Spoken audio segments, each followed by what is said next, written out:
Good morning and a warm welcome to your show, Sunny Mornings in Boston. I'm your host, Melissa, and it's Thursday, April 10th. You'll be interested to know. 113 years ago, today in 1912, the RMS Titanic embarked on its maiden voyage, which tragically ended several days later when the luxury liner struck an iceberg and sank, leading to the loss of over 1,500 lives. This disaster highlighted significant flaws in maritime safety regulations and profoundly impacted public perception of ocean travel. So now you know. And now, it's time for the weather report. This morning, it's sunny and it feels like 27 degrees with 4-mile-per-hour wind. The sunset will take place at 7:11, and it will rise again tomorrow at 6:17.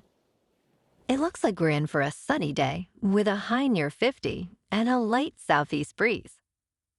Tonight, we could see a slight chance of rain and mostly cloudy skies with a low around 37 and some light winds. For all you beach runners out there, the first high tide Thursday will be at 10:45 with a low tide at 4:45. The nearshore buoy at Cape Cod Bay reads 42 degrees for the water temperature. Looking ahead in the weather, expect mostly cloudy skies on Friday with a slight chance of rain and a high near 49. Rain showers are likely Saturday with a high near 44. Sunday brings more rain with a high near 49. Nights will be mostly cloudy with lows around 38 to 41. Monday should be mostly sunny and warmer with a high near 60. Bonjour, food enthusiasts. This podcast is brought to you by Versailles Cafe and Pastries in Encinitas. Nestled on El Camino Real South, just north of Encinitas Boulevard, this cafe is a haven for culinary delights. Indulge in their amazing Eggs Benedict or their gluten-free crepes. You can grab a panini for lunch or just breeze on through to get your morning coffee. They are open every day from 8 to 5. So stop on by and don't forget to tell them Sunny Morning sent you. In local news, the Supreme Court has allowed the retrial of Karen Reed to proceed, despite her double jeopardy appeal. Earlier this month, Reed requested the nation's highest court to halt her retrial, as she seeks to overturn 2 of the 3 charges against her. She asserts that jurors indicated they would have acquitted her on those counts before a mistrial was declared last year. Reed is accused of killing her boyfriend, Boston police officer John O'Keefe, with her sport utility vehicle in Canton.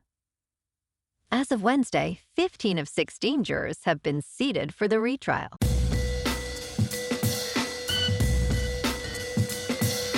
Now on to sports. The Masters begins today, marking the start of golf's major season at Augusta National. Will Scottie Scheffler defend his title, or will Rory McIlroy finally win another major? Scheffler is currently the top player, but he has not won this season. McIlroy is in excellent form, yet struggles to close out majors. Colin Morikawa ranks high statistically, but has more runner-up finishes than wins.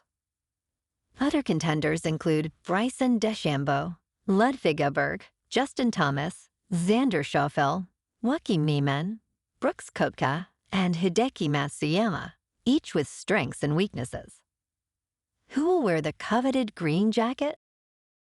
In local sports, last night, the Celtics faced the Magic at the Kia Center, falling to Orlando 96-76. Payton Pritchard led the team with a double-double, scoring 15 points and dishing out 10 assists. The Sea struggled from beyond the arc, shooting only 17.5%. With this loss, Boston's record now stands at 59-20, while Orlando improves to 32-41. Tonight, the Celtics return home to TD Garden to take on the Hornets, who are in 4th place with a record of 19-60. Tip-off is at 7:30. Tomorrow afternoon, the Bruins, at 32, 38-9, host the Chicago Blackhawks at the Garden. The Bees, backed by 41 goals from David Pastrnak, are favored by 1.5 to extend Chicago's away woes. In top news, concerns arising after President Donald Trump stated, "This is a great time to buy," just before announcing a pause on tariffs for 90 days. Following his morning posts on Truth Social, which suggested market optimism, stocks surged dramatically. The Nasdaq index experienced its largest one-day gain since 2008, climbing nearly 12%. Critics, including Senator Richard Blumenthal and Richard Painter, question whether this could lead to accusations of market manipulation. A White House spokesperson emphasized the president's role in reassuring Americans about economic security. In business news, California's largest insurance company, State Farm, is facing a critical rate hearing in Oakland. The question at hand is whether State Farm should raise prices for consumers to ensure its financial viability. Consumer advocacy group Consumer Watchdog opposes the rate increase, while State Farm and the California Department of Insurance support it. State Farm is now seeking a 17% increase for homeowners, reduced from 30%. Nikki McKennedy, from the Department of Insurance, likened the situation to being on the Titanic, emphasizing the urgency of the matter. The hearing continues Wednesday, with further testimony expected. In crypto movement, Bitcoin is up 8% to $82,000. Ethereum is up 13% to just over $1,600. And Goatse's Maximus is up 7% to 4 cents. Moving on to a more local vibe.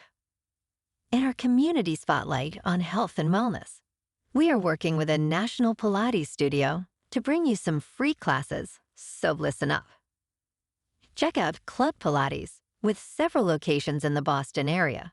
Pilates presents a comprehensive wellness approach, cultivating strength, reducing tension, and elevating mental well-being. Scientific research affirms its benefits. So now you can check out Club Pilates for a free class. With locations in Canton, Wellesley, Hingham, Brookline, and Framingham, just be sure to tell them Sunny Morning sent you by. And now, back to the show. Let's talk tech. North Korea has amassed more than $6 billion through sophisticated cyber operations, funding its nuclear program. On July 18th, hackers targeted WazirX, India's largest cryptocurrency exchange, and stole over $200 million in just 1 hour. Investigators reveal that these hackers are incredibly skilled, using social engineering and deception to gain access to sensitive systems. With state-sponsored resources, they can wait patiently to exploit vulnerabilities, making them the world's most dangerous crypto thieves. Their criminal activities serve as a means to support a sanctions-strapped economy and further the regime's ambitions. And in entertainment news, James Cameron recently joined the Boz to the Future podcast, where he discussed the future of blockbuster filmmaking, emphasizing the need to cut the cost of visual effects in half. He is exploring how artificial intelligence can help reduce expenses without displacing staff.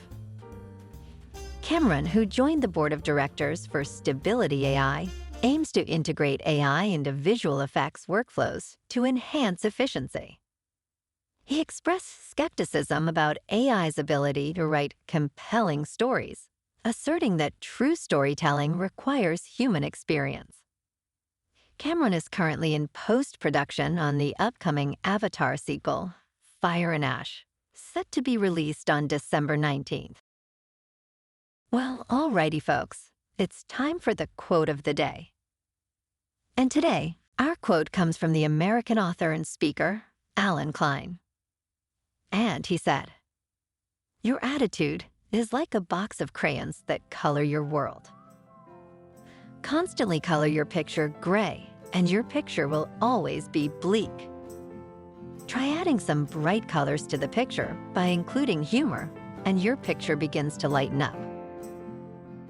And that's a wrap for this morning. You can check out our Instagram, YouTube, and TikTok for some captivating aerial videos with local news and the weather reports.